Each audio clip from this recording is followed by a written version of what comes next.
Hello guys, welcome to Focus, the Touch Talk. So today we have another question from binomial. We have in the expansion of cube root of 2 plus 1 upon cube root of 3 to the power n, where n belongs to natural number if the ratio of 15th term from the beginning to the 15th term from the end is 1/6. Then we have to find the value of NC3. तो चलो आप इसके solution पे करो focus, और अगर अभी तक आपने चैनल को सब्सक्राइब न किया है then please subscribe it, hit the notification bell for upcoming videos. अच्छा, ये जो क्वेश्चन है ये जी मेंस का क्वेश्चन है, 2025 का है, ये अप्रैल सेशन में पूछा गया ये क्वेश्चन है। तो चलो देखते हैं हम इसे। कुछ बहुत कॉम्प्लिकेटेड ये है नहीं, आप यहाँ पे फोकस करो कि अगर एक बाइनोमियल एक्सप्रेशन दिया गया है a plus b to the power n, और यहाँ पे कुछ चीज़ों को अगर क्लियर करने के लिए बोला जाए तो ये कुछ ऐसा है कि pth term from the beginning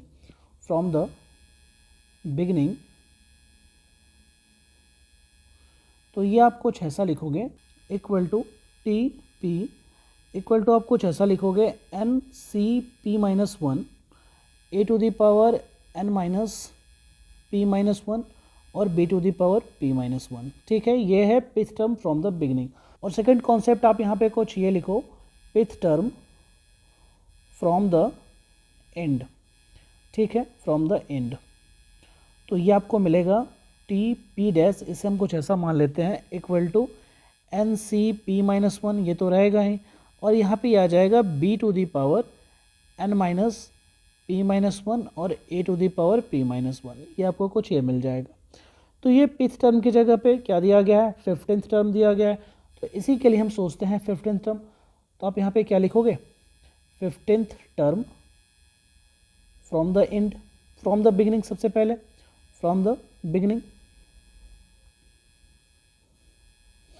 तो ये आपको मिल जाएगा T15 equal to n C p minus one की जगह ये आ जाएगा एन सी 14, और यहाँ पे आ जाएगा a to the power n minus 15 minus one करोगे तो ये 14, और यहाँ पे बी टू दी पावर 14, ये कुछ ये आ जाएगा। Same 15th term from the and, ये आपका क्या मिल जाएगा भाई मेरे, ये मिलेगा T15 डैश, उसको मान लेते हैं, ये भी मिलेगा NC14, और यहाँ पे ये मिलेगा b to the power n minus 14 a to the power 14, ये कुछ ऐसा है। तो इन दोनों टर्म के बीच का रेशियो क्या दिया गया है 1/6 दिया गया है। ये बात आप दिमाग में रखो कि ये हमने किसके बेसिस पे माना, a प्लस बी के बेसिस पे, और इसी के अकॉर्डिंग आप सोचोगे तो a की जगह क्या दिया गया है आपका cube root of 2 and b की जगह पे आपका क्या दिया गया है 1 क्यूब रूट ऑफ 3। तो इन दोनों पे तो हम बाद में फोकस करेंगे, फिलहाल हम इसके रेशियो पे आ जाते हैं। गिवन क्या है, given T15 upon T15 dash equal to 1/6। इस दोनों के बीच का रेशियो निकालोगे तो ये दोनों टर्म तो एलिमिनेट हो जाएगा, बचेगा क्या, that is a to the power n minus 14 into b to the power 14।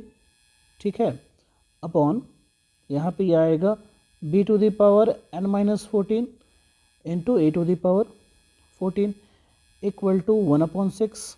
आप यहाँ पे इसे सोल्व करोगे तो ये अगले वाले स्टेप में आने वाला है a to the power n minus 28 upon b to the power n minus 28 equal to 1/6, यानी यहाँ से ये मिल गया आपको a upon b to the power n minus 28 equal to 1/6। अब आप a और b पे फोकस करो। a इक्वल टू है हमारा क्यूब रूट ऑफ 2, ठीक, और b इक्वल टू है 1 क्यूब रूट ऑफ 3।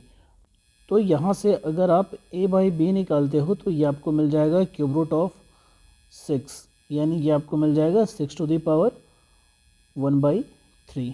यानी अगले वाले स्टेप में आपको ये मिल जाएगा a बाई बी की जगह पे 6 टू दी पावर 1/3। ठीक है, और ये होल टू दी पावर क्या है n माइनस 28 इक्वल टू क्या है 1/6। ये कुछ ऐसा भी हो सकता है 6 टू दी पावर -1, यानी यहाँ से आप क्या लिख सकते हो, that is n minus 28 upon 3 equal to -1, यानी यहाँ से n का वैल्यू क्या आएगा n माइनस 28 इक्वल टू ये -3 आएगा, जिसकी वजह से n का वैल्यू आपको मिलने वाला है -3 + 28 यानी 25। n का वैल्यू हमें क्या मिला? 25 मिला। हमें निकालना क्या है? NC3। आप यहाँ पे चेक करो, we have to find NC3। आप यहाँ पे चेक करो क्या दिया गया था, NC3 हमें पता करना था। तो NCR का फॉर्मूला होता है n factorial upon r factorial into n minus r factorial. ठीक है, इसी फॉर्मूले का हम यहाँ पे करते हैं यूज़। तो यहाँ से ये 25C3 इक्वल टू हम लिख सकते हैं 25 फैक्टोरियल अपॉन 3 फैक्टोरियल और 25 माइनस 3 फैक्टोरियल यानी 22 फैक्टोरियल। तो this all equal to 25 into 24 into 23 into 22 factorial upon 3 into 2 into 1 into 22 factorial. तो ये दोनों टर्म तो एलिमिनेट हो गया, बचा क्या आपके सामने है। आप यहाँ पे 3 2 जा 6 4 जा ये मल्टीप्लाई करो और आपको आंसर क्या मिलने वाला है? 2300। ठीक है, 25C3 इक्वल टू 2300, ये आपका आंसर है। तो आई होप आपको ये समझ में आ गया होगा। वीडियो अच्छा लगा हो तो इसे लाइक करें, शेयर करें, चैनल को सब्सक्राइब करें। कोई कन्फ्यूज़न हो तो कमेंट ज़रूर करें। मिलते हैं अगले वीडियो में। Thank you.